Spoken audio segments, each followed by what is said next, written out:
अस्सलामु अलैकुम वरहमतुल्लाहि वबरकातुह। दुरूद शरीफ पढ़े। अल्लाहुम्मा सल्लि अला सय्यदना व मौलाना मुहम्मदिन मुबारिक वसल्लिम सलात व सलामन अलैका या रसूल अल्लाह सल्लल्लाहु तआला अलैहि वसल्लम। गलत फहमियाँ और उनकी इस्लाह। ये दर्स अल्हम्दुलिल्लाह तफसीर से चल रहा था, तो बहुत सारी बातें मैंने बयान करने की कोशिश की थी कि हमारे समाज और माशरे में जो गलत फहमियाँ हैं वो किस तरह दूर हो हमसे और हम सीधी राह पर चलें। जो कुरान और हदीस का रास्ता है, जो हमारे मज़हब का तरीका है, उसके मुताबिक हम ज़िंदगी गुजारें, लोगों की बातों में ना आए। हमें ये देखना चाहिए कि हमारे मज़हब इसके ताल्लुक़ से क्या कहता है। तो जब भी देखिए एक गलत फहमी हमारे मज़हब और माशरे में ये है, मज़हब में नहीं माशरे में हमारे ये है, हमारा रिवाज ये है कि जब भी कोई किसी से मुलाकात करता है और उसकी हाल खैरियत कहता पूछता है तो सामने वाला कहता है ऊपर वाले का करम है। यानी रब तबारक व ताला को, अल्लाह तबारक व ताला की ज़ात को ऊपर वाला कहना ये फरमाया मना किया गया है। और अगर कोई इस अकीदे पर कोई ये अकीदा रखे कि अल्लाह की ज़ात ऊपर ही है तो फुकाहा फरमाते हैं ऐसा आदमी काफिर हो जाएगा। या कोई ये अकीदा रखे कि अल्लाह तबारक व ताला अर्श पर बैठा है, अगर उसका यही अकीदा है, उसका यही मानना है कि अल्लाह की ज़ात ऊपर है और अर्श पर बैठी हुई है, अल्लाह की ज़ात अर्श पर है, तो अगर वो यही अकीदा रखता है, इसी को सही मानता है, तो फुक़हा फरमाते हैं ऐसा आदमी काफिर हो जाएगा। तो इस बात का लिहाज रखें, अल्लाह तबारक व ताला की ज़ात को कैद करना सिमतों में, जहतों में, ये मना किया गया है। देखिए हमारा इस्लामी तरीका जो है, जब भी कोई भी बात हो, अल्हम्दुलिल्लाह, अल्लाह का करम है, अल्लाह का एहसान है, अल्लाह का फजल है, ये ना कहे कि ऊपर वाले का करम है। ये भी काफिरों और मुशरिकों का ही तरीका है। उनका अकीदा है कि अल्लाह ऊपर है माज़ल्लाह। मगर हमारा इस्लामी तरीका, अल्लाह के रसूल ने जो हमें बयान किया, सहाबा से जो हमें मुंतकिल होकर मिला, फ़ुक़हा ने हमें जो बताया, वो ये है कि अल्लाह की ज़ात ला महदूद है। सिमत, दाएं बाएं, ऊपर नीचे, मशरिक मगरिब, ये अल्लाह की ज़ात को कैद करना या अर्श पर बैठा हो ये कहना, ये फरमाया मना किया गया है।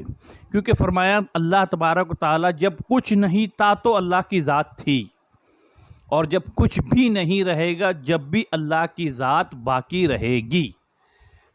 तो ऊपर वाला कहना, यानी जब ऊपर भी नहीं था तो अल्लाह उस वक्त भी था, जब अर्श नहीं था अल्लाह ताला उस वक्त भी था। कहाँ था, कैसे था, वो जाने, वो रब है, वो खुद जानता है। मगर ये कहना कि अल्लाह ऊपर है, हाँ, तो ये मुनासिब नहीं है। और कोई इसी का अकीदा रख ले कि नहीं अल्लाह ऊपर ही है, मादल्ला, फुक़हा फरमाते वो आदमी काफिर हो जाएगा। तो इस बात का लिहाज रखे, अल्लाह ताला को ऊपर वाला नहीं कहना चाहिए। आज अक्सर मुसलमानों की ज़बान पर ये जुमला मिलता है कि ऊपर वाले का करम है, तो फुक़हा फरमाते ये जुमला अल्लाह की ज़ात के लिए सही नहीं है। अल्लाह की ज़ात के लिए सबसे अच्छा लफ्ज़ ये है कि अल्लाह का करम है, अल्लाह का फ़ज़ल है, अल्लाह की रहमत है, मैं खैरियत से हूँ, है ना। तो इस बात का लिहाज रखना चाहिए। और दूसरा मसला ये है कि मालिक, एक लफ्ज़ है मालिक, लोग ये कहते हैं मालिक का करम है, मालिक का फ़ज़ल है, तो ये जुमला भी फरमाते इस्लामी नुक्ते नज़र से दुरुस्त नहीं है। अल्लाह तबारक व तआला को मालिक कहना, मैं ये नहीं कहता कि ये कुफ्र है, कुफ्र नहीं, मगर फुक़हा फरमाते हैं सबसे अच्छा जुमला ये है कि ये कहे कि अल्लाह का करम है, अल्लाह की रहमत है। इसी तरह अगर कोई ऊपर वाला कहे अल्लाह को, ये ख्याल से, मैं इस वजह से अल्लाह को ऊपर वाला कहता हूँ कि वो सबसे बुलंद व बरतर है, सबसे आला है, सबसे ऊंचा है, वो नियत कह के अगर कोई ऊपर वाला कहता तो ये कुफ्र तो नहीं है, मगर फिर भी फुक़हा ने इसे मना ही किया है कि अल्लाह की ज़ात के लिए ऊपर वाला कहना, ये लफ्ज़ उसके लिए मुनासिब नहीं है। अल्लाह को जब भी कहो उसके प्यारे नाम से, क्योंकि अल्लाह का ज़िक्र, अल्लाह का नाम लेना, अल्लाह का ज़िक्र करना, ये सारी चीज़ें इबादत में शुमार होती है।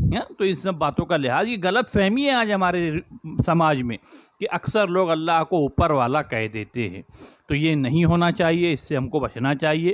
اور ایک بات اور، اللہ کی ذات کو اللہ میاں کہنا، اکثر لوگ کہتے ہیں اللہ میاں جیسا چاہے، تو میاں کا لفظ جو ہوتا ہے اس کے اچھے معنی بھی ہیں، برے معنی بھی ہیں۔ تو جب برے کچھ معنی ہیں، اس جیسے کہ شوہر بیوی کا آدمی، اس کو میاں کہا جاتا ہے، اور میاں کے ایک معنی ہوتے ہیں حاکم کے، بڑے کے، سردار کے، ہے نا، تو یہ بھی ایک معنی ہے۔ مگر فرمایا اللہ کی ذات کے لیے یہ لفظ بھی مناسب اور بہتر نہیں ہے کہ اللہ کی ذات کے لیے میاں کا لفظ استعمال کیا ہے۔ بہت سارے لوگ اللہ میاں کہتے ہیں، تو اللہ کے لیے اللہ میاں کہنا بھی منع ہے۔ تو خلاصہ کلام یہ کہ اللہ کی ذات کو اوپر والا نہ کہے، اس کو سمتوں میں نہ بانٹے، ہے نا، وہ ہر عیب سے، ہر سمت سے، اوپر سے جسم اور جسمانیات سے بھی پاک ہے، اس کا جسم بھی نہیں ہے۔ کوئی کہے کہ عرش پر بیٹھا، تو جب اس کا جسم نہیں ہے تو وہ عرش پر کیسے بیٹھے گا؟ تو یہ بھی باتیں صحیح نہیں ہیں۔ اور اللہ کے لیے مالک کا لفظ فقہا فرماتے درست نہیں، سب سے بہتر لفظ اللہ تبارک و تعالیٰ ہے، اسی نام سے اس کو یاد کر، اور بہت سارے نام ہیں اس نام سے یاد کر لے، بہت سارے اللہ کے نام ہیں۔ اسی طرح میاں اللہ کے نام، اللہ تبارک و تعالیٰ کے نام کے آگے میاں لگانا یہ بھی درست اور جائز نہیں ہے۔ تو اللہ کی بارگاہ میں دعا اللہ تعالیٰ ان سب باتوں کو سیکھ کر عمل کی توفیق عطا فرمائے۔ السلام علیکم ورحمۃ اللہ وبرکاتہ۔